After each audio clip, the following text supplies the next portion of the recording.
జీ5 ఉండగా మీ favourite TV shows ని మీరు అస్సలు మిస్ అవ్వలేరు. Complete free. నా బిడ్డ జ్ఞాపకాలతో నిండిన ఆ ఇంట్లో నేనుండలేను. వేరే ఊరు వెళ్ళిపోదామా?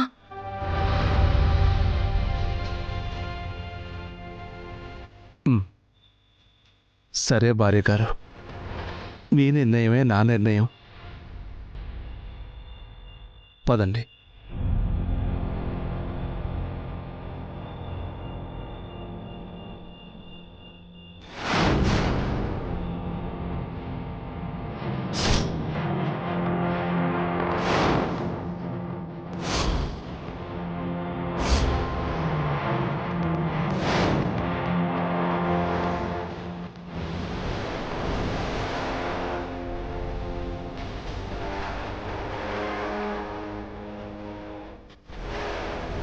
పాపాలు చేసింది, ద్రోహాలు చేసింది మీరు కాదు కాంతమ్మా, నేను. అందుకే మా వంశంలో ఏ ఒక్కరూ మిగల్లేదు. 25 తర్వాత కలిసిన నా అన్న కూతురు 25 రోజులైనా గడవక ముందే ఈ ప్రపంచాన్ని వదిలి వెళ్ళిపోయింది. నన్ను, మా అమ్మని ఒంటరి వాళ్ళని చేసేసింది కాంతమ్మ.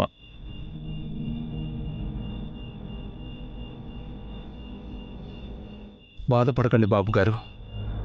వాళ్ళ ప్రేమను పొందే అవకాశం మనకి కొద్ది రోజులు మాత్రమే ఉన్నట్టుంది. అందుకే ఆ దేవుడు అర్థాంతరంగా తీసుకెళ్ళిపోయాడు. లేదు, నా బిడ్డని చంపిన ఏ ఒక్కరిని నేను వదిలిపెట్టను. ముక్కలు ముక్కలుగా నరికేస్తాను.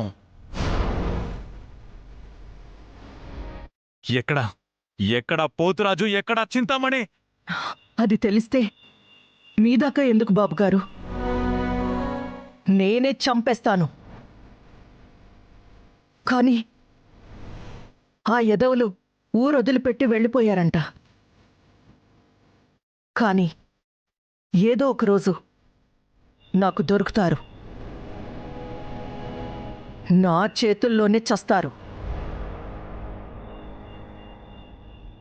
మనం ఇప్పుడు ఆలోచించాల్సింది వాళ్ళని చంపడం గురించి కాదండి, పాపని పెంచడం గురించి.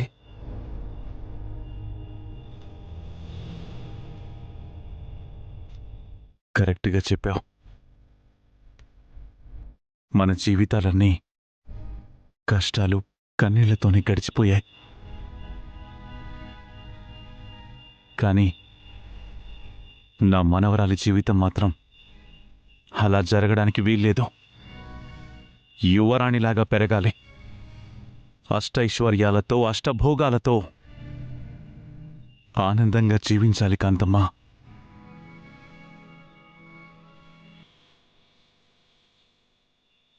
ఇలా అడగాల్సి వస్తున్నందుకు నన్ను మన్నించండి. ఎంత మాట బాబుగారు, మిమ్మల్ని మన్నించేంత వాళ్ళమా?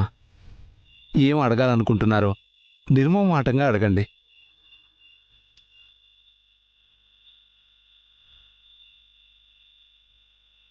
నా అన్న బిడ్డల్ని నేనెలాగో పెంచలేకపోయాను. కనీసం నా కూతురునైనా పెంచే అదృష్టాన్ని కల్పించండి. జీ5 యాప్ డౌన్లోడ్ చేసి అన్ని ఎపిసోడ్స్ పూర్తి ఉచితంగా చూడండి.